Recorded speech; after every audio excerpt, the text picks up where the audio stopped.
नमस्कार, मैं हूँ लाल सिंह। हम लोग अभी टैली सीख रहे हैं। पार्ट 2 चल रहा है ये टैली का, और ये वीडियो नंबर 10 है। और आज हम लोग सीखेंगे क्रेडिट मैनेजमेंट कह सकते हैं, या उसको बिल वाइज डिटेल कहा जाता है। जब हम किसी पार्टी से उधार परचेज या सेल करते हैं तो एडिशनली हम एक एक परचेज का ट्रैक रख सकते हैं, और फिर हम आसानी से उसके यहाँ कितना ड्यूज है या मेरे यहाँ कितना ड्यूज है, इसका एक अलग से हम रिपोर्ट देख सकते हैं बिल वाइज डिटेल के द्वारा। तो आज हम लोग यही पढ़ने वाले हैं, तो चलिए शुरू करते हैं। तो यहाँ पे टैली हम ओपन कर रखे हैं। अब यहाँ पे इसको हम दो तरीके से देखेंगे, एक अकाउंट्स ओनली के साथ देखेंगे और एक इन्वेंट्री के साथ भी देखेंगे। तो चलिए सीधा हम शुरू करते हैं। यहाँ पे एक कंपनी बना लेते हैं, क्रिएट कंपनी। कंपनी बन चुका है।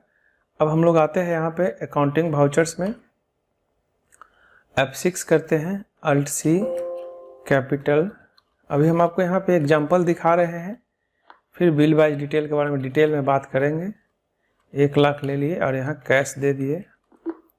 अब किसी से मुझे परचेज करना है, नॉर्मली परचेज कर रहे हैं अकाउंट्स ओनली में, तो F9 दे दिए, कंट्रोल भी, क्योंकि अकाउंट्स ओनली कर रहे हैं। CR में Alt C, मान लेते हैं रमेश, और यहाँ पे हम अभी जानने के लिए लिख देते हैं क्रेडिटर। ठीक है, जरूरी नहीं था लिखना, लेकिन लिख दिए। और ये हो गया सन्ड्री क्रेडिटर। देखिए सन्ड्री क्रेडिटर देने के बाद यहाँ पे एक ऑप्शन आ रहा है maintain balances bill bye bill. आज हम लोग इसी को करने वाले हैं, लेकिन अभी यहाँ पे हम नो कर रहे हैं। Control A, enter. मान लिया जाए इनसे 10,000 रुपये का परचेज करते हैं, और DR में Alt C करके परचेज बना लिया। परचेज का परचेज नो, अभी इन्वेंट्री हमको मैनेज नहीं करना है। कंट्रोल A, तो 10,000 का परचेज कर लिया। फिर इन्हीं से परचेज करते हैं, रमेश क्रेडिटर से 14,000 रुपये का परचेज। एक बार और परचेज करते हैं रमेश क्रेडिटर से ही 12,000 रुपये का परचेज। ठीक है, तो 3 उधार खरीदा। अब यहाँ से बाहर निकल के रिपोर्ट देखते हैं। रिपोर्ट देखने के लिए हम लोग कहाँ जा सकते हैं, बैलेंस शीट में भी जा सकते हैं। Alt F1 करेंगे तो देखिए यहाँ सन्ड्री क्रेडिटर दिखा रहा है 36,000, है ना, रमेश क्रेडिटर का है, और इनसे हम लोग ये परचेज किए हैं। ओके, तो ये नॉर्मली दिख रहा है यहाँ पे। ठीक है, अब हम लोग इसको बिल बाय बिल मैनेज करते हैं। अभी तो हम सिंपल देख लिए। हाँ, इसमें एक चीज़ और देखना होगा। यहाँ पे अकाउंटिंग वाउचर में चलते हैं और पेमेंट करते हैं रमेश को। तो रमेश क्रेडिटर को जब पेमेंट कर रहे हैं तो यहाँ पे दिख रहा है 36,000 उनका ड्यू है। अभी मान लिया जाए मैंने 20,000 दिया, और यहाँ पे कैश। ओके, ये समझ में आ रहा है बात। अभी हम वापस इसी चीज़ को फिर से करने वाले हैं, तो फ़र्क समझ में आएगा कि बिल बाय बिल में क्या होता है और नॉर्मली में क्या होता है। 20,000 दे दिए हम लोग। चलिए, अब यहाँ से बाहर जाके देख सकते हैं अगर बैलेंस शीट में, तो वहाँ पे घट जाएगा। देखिए अब यहाँ 16,000 ही रह गया। एंटर प्रेस करिए, एंटर प्रेस करिए। क्यों? क्योंकि 3 बार में खरीदे हैं और एक बार 20,000 रुपये का दिए हैं, तो स्वाभाविक है जो बचा है 16,000 है। अब आइए वापस। अब यहाँ पे हम एक और लेजर बनाते हैं, खरीदना ही है हमको। F9 में कंट्रोल V, उधार खरीदना है, Alt C। अब यहाँ पे हम कर देते हैं अमित स्टोर। ये भी मेरा क्रेडिटर है, जस्ट यहाँ C लिख देते हैं पहचानने के लिए, और इसको भी कर देते हैं sundry creditor. Maintain balances bill bye bill yes करना है यहाँ पे हमको। ठीक है, तो ये अगर यहाँ पे नहीं आता है maintain balances bill bye bill, तो इसके लिए हम लोगों को F11 प्रेस करना है यहीं से, और यहाँ पे है देखिए मेंटेन बिल वाइज डिटेल है, इसी को येस कर देना है। अभी इसको हम नो कर देते हैं, कंट्रोल A। तो देखिए हट गया, वो नहीं है, अभी है नहीं है। वापस से F11 करेंगे और यहाँ क्या कर देना है इसको, येस। ठीक है, तो अभी हम कोई चर्चा नहीं की है कि बिल बाय बिल में होता क्या है। अभी हम करके दिखाते हैं, सारा बात समझ में आ जाएगा। तो यहाँ पे येस कर दिए, बिल वाइज डिटेल येस कर दिए। अब है डिफ़ॉल्ट क्रेडिट पीरियड। पूछ रहा है कि अगर आप किसी से उधार खरीद रहे हैं या किसी को उधार बेच रहे हैं, तो कितने दिन के लिए उधार खरीद रहे हैं, कितने दिन के लिए उधार बेच रहे हैं, ये पूछ रहा है। तो अभी हम कुछ भी यहाँ पे 10 डेज दे देते हैं। ठीक है, कंट्रोल A कर लीजिए। अब आइए यहाँ पे देते हैं हम लोग अमित स्टोर C एंटर। अब यहाँ पे हम इनसे 5,000 का सामान खरीद रहे हैं। देखिए यही जो चीज़ नया आया है आपका bill wise detail for Amit store, है ना, यही बिल वाइज डिटेल है। पिछली बार जब हम लोग एक और क्रेडिटर से खरीदे थे तब ये कैसा कुछ भी नहीं आता था, है ना। क्यों नहीं आता था? क्योंकि वहाँ पे हम बिल वाइज मेंटेन नहीं कर रहे थे, लेकिन अब हम यहाँ पे बिल वाइज मेंटेन कर रहे हैं, इसलिए ये आ रहा है। ठीक है, तो अब यहाँ पे है 4 option, advance, against reference, new reference और ऑन अकाउंट। तो इनको भी समझना होगा। तो न्यू रेफरेंस का कब यूज करना है? न्यू रेफरेंस का यूज तब करना है जब आप परचेज कर रहे हैं या सेल कर रहे हैं। जब भी आप परचेज करते हैं किसी पार्टी से तो क्या होता है, एक बिल आता है आपके पास, और जब आप उस किसी को पार्टी को सेल करते हैं तब भी एक बिल जाता है। जिस पार्टी से आप परचेज कर रहे थे उस पार्टी से पहली बार परचेज करेंगे तब भी बिल आएगा, दूसरी बार परचेज करेंगे तब भी बिल आएगा, तीसरी बार परचेज करेंगे तब भी बिल आएगा। मतलब ये कि आप जितनी बार परचेज करेंगे उतनी बार एक नया नया बिल आते रहेगा। तो हर बार हम लोगों को क्या करना है, न्यू रेफरेंस करना है। ओके, अब आती है बात अगेंस्ट रेफरेंस की। तो जब हम किसी को पेमेंट देंगे या किसी से पैसा लेंगे तो क्यों लेंगे, किसी बिल के अगेंस्ट में ही देंगे या लेंगे, तो इस केस में आपको अगेंस्ट रेफरेंस करना होगा। एक बार फिर से समझ लीजिए, जब हम सेल करेंगे या परचेज करेंगे तो न्यू रेफरेंस होगा, जब हम पैसा लेंगे या पैसा देंगे तो होगा अगेंस्ट रेफरेंस। ठीक है, उसके बाद एडवांस है। यदि हम अतिरिक्त जितना मेरे पास ड्यूज था उससे हम अधिक पेमेंट कर दिए या जितना मेरा ड्यूज था उससे अधिक पैसा ले लिए तो नेचुरल है कि ये क्या हो गया, एडवांस हो गया। तो इस केस में हम लोग को क्या करना होगा, एडवांस रेफरेंस करना होगा। और यदि हम किसी समय बिल मेंटेन नहीं करना चाहते हैं तो हम वहाँ पे ऑन अकाउंट करेंगे। अगर हमको बिल मेंटेन नहीं करना है, रिकॉर्ड मेंटेन नहीं करना है, तो उस स्थिति में क्या करना है, हम लोगों को ऑन अकाउंट करना है। ठीक है, तो अभी हम लोग यहाँ पे क्योंकि परचेज कर रहे थे तो क्या लेना पड़ेगा, हम लोगों को न्यू रेफरेंस लेना पड़ेगा। ठीक है, अब यहाँ पे बिल नंबर पूछा जा रहा है। जो इनवॉइस नंबर होता है अमूमन वही बिल नंबर होता है, तो यहाँ पे हम A1 दे देते हैं। हालांकि टैली ये चौथा एंट्री है तो 4 बिल दे रहा है, बिल नंबर 4 दे रहा था, लेकिन हम लोग अपने हिसाब से ले लेंगे A1। 10 डेज जो अभी लेजर बनाने टाइम दिए थे वही आ गया है। अगर हम चाहें तो इसको बदल भी सकते हैं। तो नीचे आपको दिखा देगा कि इसका ड्यू कब होगा, है ना, 21 अप्रैल। 20 दिन दिए थे, 21 अप्रैल दिखा दिया। एक चीज़ ध्यान रखना है, अगर यहाँ पे ये क्रेडिट अमाउंट था तो यहाँ पे भी क्रेडिट ही रहेगा, है ना, इसको डेबिट नहीं करना है, नहीं तो गलत हो जाएगा। एंटर। अब यहाँ पे परचेज कर लिए तो एक बिल अभी हम इनसे ले लिए उधार में, एक और बिल लेते हैं इनसे, मतलब एक और परचेज करते हैं। अमित इस बार कर रहे हैं 7,500 का, और यहाँ पे कर रहे हैं फिर से न्यू रेफरेंस हो जाएगा। अब यहाँ हम ले देंगे A2। ठीक है, चलिए 10 डेज रहने देते हैं। फिर से परचेज हो गया, एक और परचेज कर लेते हैं अमित स्टोर। इस बार कर लेते हैं 5,500 का, और यहाँ पे भी न्यू रेफरेंस रहेगा, और ये बार देते हैं A3। ठीक है, परचेज हो गया, 3 परचेज कर लिए। अब यहाँ से बाहर निकलते हैं।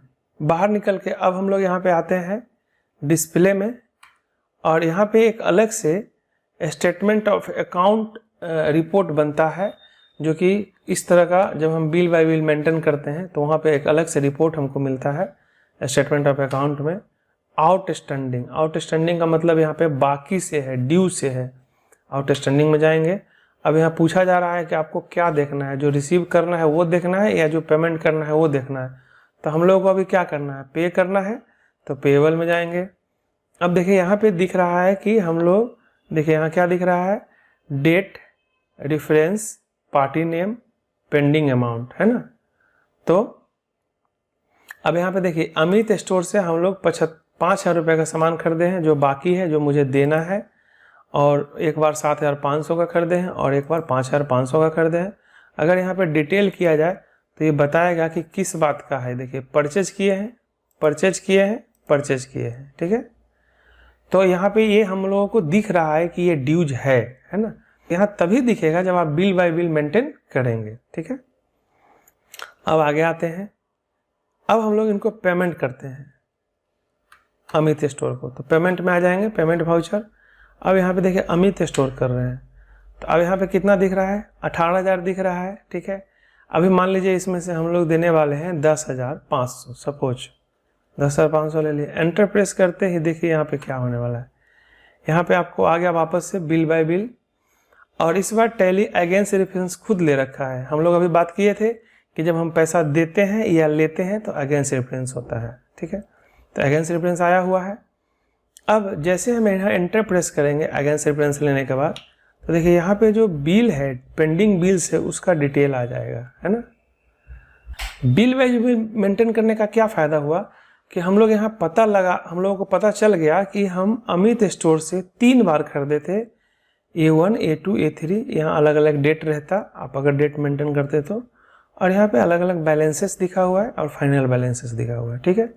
लेकिन अब वापस यहाँ से हम बाहर निकल रहे हैं, अभी बाहर निकल रहे हैं, और अभी यहाँ पे हम दे देते हैं दूसरे क्रेडिटर का, रमेश क्रेडिटर। अभी मान लीजिए उनका अभी हम 10,500 उनको भी दे रहे हैं सपोज, तो यहाँ पे कभी कुछ नहीं आएगा कि हाँ कितनी बार खरीदे थे, क्या क्या खरीदे थे, कितनी बार खरीदे थे, ऐसा कुछ नहीं आया यहाँ पे। लेकिन उसमें अब वापस देखिए, फिर से पीछे आते हैं, फिर से आप ले लीजिए अमित स्टोर सी। अब देखिए क्या हो गया, यहाँ पे आ गया, डिटेल आ गया। तो यही फ़ायदा है बिल वाइज बिल का, है ना। हमको पता चल जाएगा कि हम कितनी बार खरीदे हैं और कितनी बार, मतलब किस किस बार कितने कितने का अमाउंट खरीदे हैं, ठीक है। और अगर बिल बाय बिल मेंटेन नहीं करते हैं तो वहाँ पे हमको एक मुश्त दिखाता है, नमसम दिखाता है ना, अक्यूमुलेट करके दिखाता है, अलग अलग ट्रैक नहीं दिखता है। मेन फ़ायदा यही है। और दूसरा एक और फ़ायदा है कि हम इसका अलग से रिपोर्ट देख सकते हैं। अब यहाँ पे एक चीज़ और क्या होता है, जो पेंडिंग बिल का लिस्ट आ रहा है ये कभी कभी नहीं दिखाई देगा आपको। तो इसके लिए क्या करना है, तो यहाँ से बाहर निकलना है, इसके बैक स्पेस दबाकर और F12 में जाना है। और देखिए यहाँ पे एक ऑप्शन है, ये देखिए show table of bill for selection. इसको अगर हम नो कर देंगे अभी, तो फिर वहाँ पे वो लिस्ट जो आ रहा था ना, अभी नहीं आएगा। देखिए आया क्या, अभी नहीं आया, तो इसको येस रखना है। तो वापस जाना है इधर से F12 में, सो table of bill for selection को क्या कर देना है, येस कर देना। अगेन कंट्रोल A, फिर से यहाँ दिखना शुरू हो गया। नो रहेगा तो नहीं दिखेगा। तो अभी जो हम यहाँ पे इस तीनों बिल के अगेंस्ट में 10,500 दे रहे हैं, तो इसके यहाँ पे हम लोग अपने से मैनुअली एडजस्ट करेंगे। जैसे एक बिल है 5,000 का, दूसरा बिल है 7,500 का, तीसरा बिल भी 5,000 का है, तो हमको किस बिल में कितना अमाउंट देना है ये हमको मैनुअली एडजस्ट करना पड़ेगा। तो मान लिया जाए कि पहले बिल को हम लोग ख़त्म कर देते हैं, या पहले बिल को जब हम देखिए यहाँ पे बिल सेलेक्ट करना है, एंटर प्रेस करेंगे तो पहला बिल सेलेक्ट हो गया, 5,000 आ गया। लेकिन मान लेते हैं कि इसमें 4,500 ही देना है, तब 500 रुपये उस बिल का बच जाएगा। फिर अब इसमें आते हैं, इसमें हम लोग दे देते हैं कितना, इसमें दे देते हैं 6,000 रह गया, क्योंकि टोटल हम 10,500 ही तो दे रहे हैं। 4,500 तो हम पहले ही बिल में दे चुके हैं, तो बचा कितना, 6,000 ही ना। तो 6,000 इसमें एडजस्ट हो गया, लेकिन इसमें भी हम 4,000 देना चाहते हैं, तो 2,000 और एडजस्ट करना पड़ेगा। फिर अगेंस्ट रेफरेंस में जाएंगे, अभी जो 5,500 है इसमें 2,000 एडजस्ट हो जाएगा। तो इस तरह से हम लोग जो 10,500 दे रहे थे, यहाँ भी देखिए 10,500 आ गया, और तीनों बिल में इसी तरह से हम लोग इतना इतना पैसा दे दिए।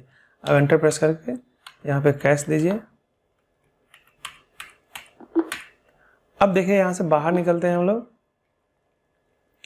अब आइए डिस्प्ले के अंदर, अब आइए यहाँ पे statement of account, outstanding, payable. तो अब देखिए कम कम रह गया है। अब यहाँ पे भी डिटेल करके देखेंगे तो आपको बता देगा कि 5,000 के जगह 4,500 दिए हैं, 7,500 के जगह 4,000 दिए हैं, और 5,500 के जगह 2,000 दिए हैं। इसलिए ये रेस्ट बचा हुआ है, अभी भी 7,500 रुपया देना है, ठीक है।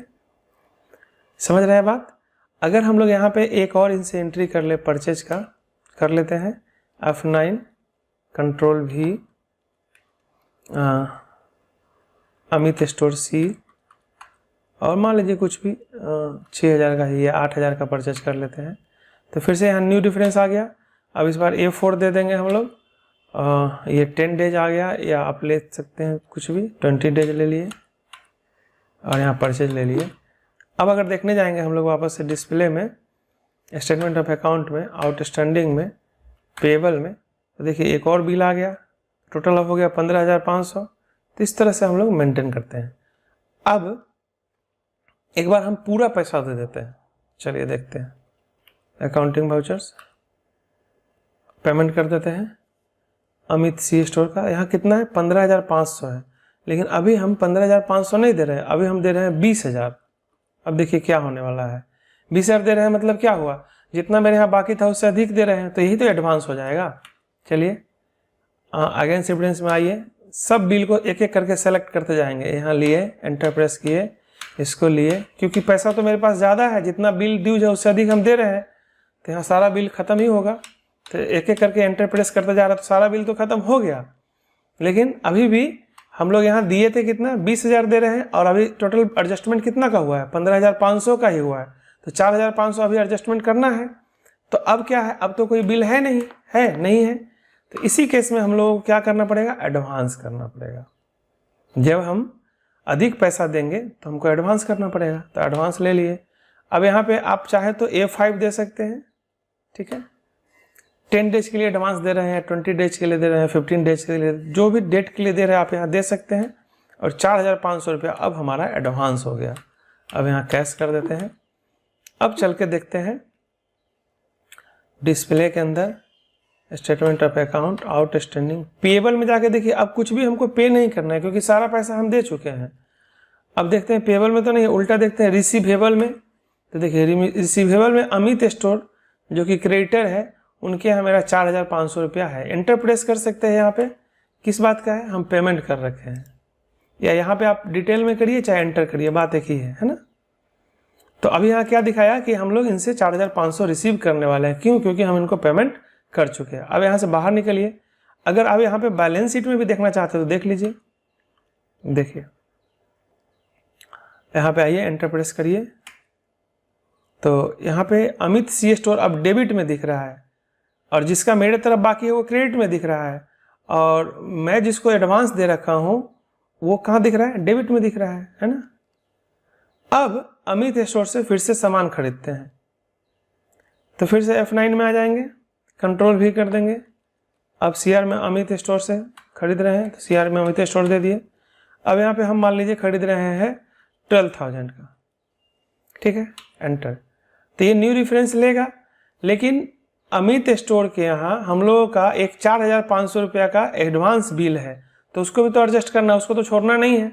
तो यहाँ पे अभी हम लोगों को एक बार अगेंस्ट रेफरेंस में जाना पड़ेगा। देखिए ये बिल है यहाँ पे A5, ये 4,500 का बिल तो था ना, मतलब हम लोग एडवांस दे रखे थे, तो उसको तो काटेंगे। तो यहाँ पे 4,500 लिखना पड़ेगा जब आप अगेंस्ट एडवांस के अगेंस्ट काम करेंगे तब, और रेस्ट फिर यहाँ पे न्यू डिफरेंस हो जाएगा।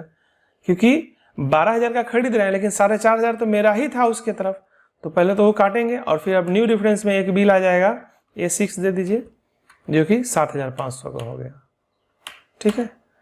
तो इस तरह से हम लोग एडवांस भी कर लिए और अगेंस्ट भी कर लिए। अब यहाँ पे अगर वापस उनको हम पेमेंट करेंगे तो कर सकते हैं, पेमेंट कर दीजिए अमित स्टोर को। 7,500 है, 7,500 ही कर देते हैं। अब यहाँ पे अगेंस्ट रेफरेंस कर देंगे, इसको ले लिए, इस बिल को सेलेक्ट करके कैश दे दिए। तो अब देखिएगा तो कुछ नहीं रहेगा। बैलेंस शीट में भी देख लीजिए, देखिए अमित स्टोर का यहाँ कुछ भी नहीं है, ठीक है। अच्छा वहाँ भी चल के देख लीजिए, display, statement of account, outstanding, payable में भी नहीं है, रिसीवेबल में भी नहीं है, ठीक है। तो ना यहाँ है ना बैलेंस शीट में, लेकिन इसके बावजूद भी अगर मुझे अमित स्टोर का सारा डिटेल देखना है, स्टेटमेंट प्रिंट करना है, जब कब कब खरीदे, कब कब पैसा दिए, तो हम लोगों को देखने के लिए, स्टेटमेंट देखने के लिए डिस्प्ले में जाना पड़ेगा, और स्टेटमेंट ऑफ अकाउंट में नहीं जाके बल्कि कहाँ जाना पड़ेगा, अकाउंट बुक में जाना पड़ेगा, और लेजर में जाना पड़ेगा। किसका लेजर देखना है, अमित स्टोर C का, एंटर प्रेस कर देंगे। तो अमित स्टोर C से जो भी लेन देन हुआ ये सारा यहाँ पे है। इसी चीज़ को हम प्रिंट कर देंगे तो ये क्या कहलाएगा, स्टेटमेंट कहलाएगा। या यहाँ से हम एक्सपोर्ट करके इसको एक्सेल में, PDF में, HTML में ले जा सकते हैं और वहाँ से मेल कर सकते हैं, ठीक है। अब हम लोग एक दो एंट्री देख लेते हैं इन्वेंट्री का, सेम इसी जगह। देखिए आइए यहाँ पे वापस से अकाउंट इन्फो में आ जाइए, लेजर में आ जाइए, क्रिएट में आ जाइए। एक हम पार्टी बना लेते हैं, और मुकेश स्टोर भी क्रिएटर है, ठीक है। और ये हो जाएगा sundry creditor, bill bye bill yes कर देना है। यहाँ पे भी क्रेडिट पीरियड दे दीजिए कुछ भी, 10 days he, control A। Bill bye bill ग्राहक के लिए और सप्लायर के लिए ही लागू होता है। अब यहाँ से बाहर निकल गए। हाँ, यहाँ पे एक परचेज भी हमको अलग से बनाना पड़ेगा, क्योंकि वो परचेज हम लोग अकाउंट्स ओनली के लिए किए हुए थे, या फिर उसको एडिट भी कर सकते हैं। तो चलिए उसको एडिट ही कर लेते हैं। तो लेजर में आके अल्टर में आ गए और यहाँ यस कर देंगे ताकि हम आइटम भी ले सकें। अब आइए अकाउंटिंग वाउचर में F9 में उधार खरीद रहे हैं। पार्टी का नेम क्या है? Mukesh store C, control A, purchase, क्योंकि हम इन्वेंट्री एस कर दिए इसलिए आइटम मांगने लगा। अब यहाँ पे सिर्फ सिंपल एक आइटम दे देते हैं, mouse primary alt C piece 10 piece 500 रुपया। और एक और आइटम ले लीजिए, कीबोर्ड प्राइमरी पीस 5 पीस 400 रुपया। ठीक है, ये हम लोग परचेज कर लिए। अब यहाँ पे भी हमको बिल बाय बिल मेंटेन करना है तो एंटर प्रेस करिए। तो देखिए ये नहीं पूछा बिल बाय बिल, जबकि हम लोग जब लेजर बनाए थे तो ये किए थे। तो इसको क्या करना है, पेज अप करिए वापस से। पेज अप करने से जो एंट्री अभी की है वो आ जाएगा, आ गया है। अब यहाँ पे आके F12 प्रेस करना है। ठीक है, ध्यान दीजिए कि जब हम मुकेश स्टोर सी का लेजर बनाए थे तो वहाँ बिल बाय बिल एस किए थे, लेकिन जब हम एंट्री कर रहे हैं तो मेरे से बिल का डिटेल नहीं पूछा। तो यहाँ के लिए इसके लिए F12 प्रेस करना है और यहाँ पे जाना है। देखिए यहाँ पे क्या लिखा हुआ है, use default for bill allocation. ध्यान रखना है कि वाउचर एंट्री स्क्रीन से ये काम करना है।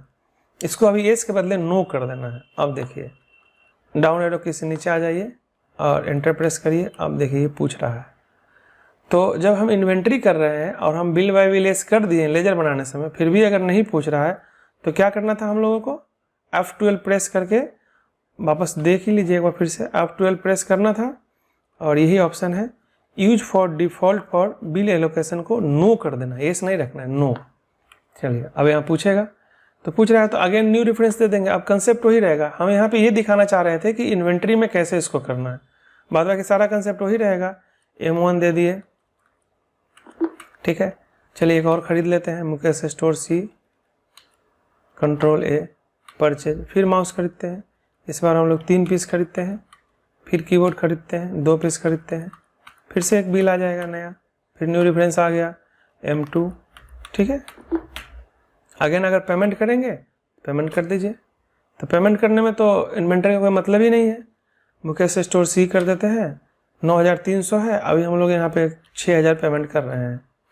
तो फिर वही बात, अगेंस्ट रेफरेंस दोनों में से किसको देना है, 6000 कर रहे हैं तो हम चाहते हैं 2300 पहले पूरा खत्म कर दे, रेस्ट जो बचेगा वो पहले बिल में देंगे। तो जो बचा सो आ गया कैश।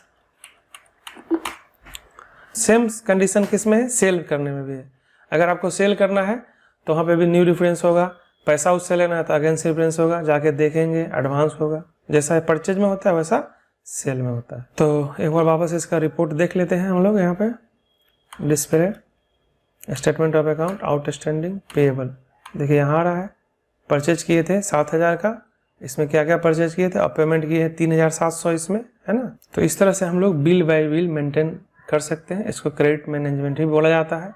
इसमें मूलतः ये होता है कि हम किसी को सामान बेच रहे हैं या खरीद रहे हैं तो उसका एक एक सेल या परचेज का अलग अलग ट्रैक रखा जाता है और फिर उसको हम लोग देखते हैं और उसके हिसाब से पैसा लेते हैं या पैसा देते हैं और उसका अलग से हम रिपोर्ट भी देख पाते हैं। ठीक है, तो आशा करते हैं ये बिल बाय बिल का एक्सप्लेनेशन आपको समझ में आ गया होगा। थोड़ा सा पेचीदा था, अगर आप इसको रिपीट करके देखेंगे तो क्लियर हो जाएगा, है ना। ऐसा कुछ नहीं है कि ये बहुत टफ है। हाँ, इसको आपको ज़रूर 2-3 बार करके देख लेना है ताकि आपको ये क्लियर हो जाए। इस वीडियो में इतना ही, बहुत बहुत धन्यवाद। और आपसे गुजारिश है कि इस कोर्स को अधिक से अधिक लोगों तक पहुँचाने में मेरी मदद करें। Thank you.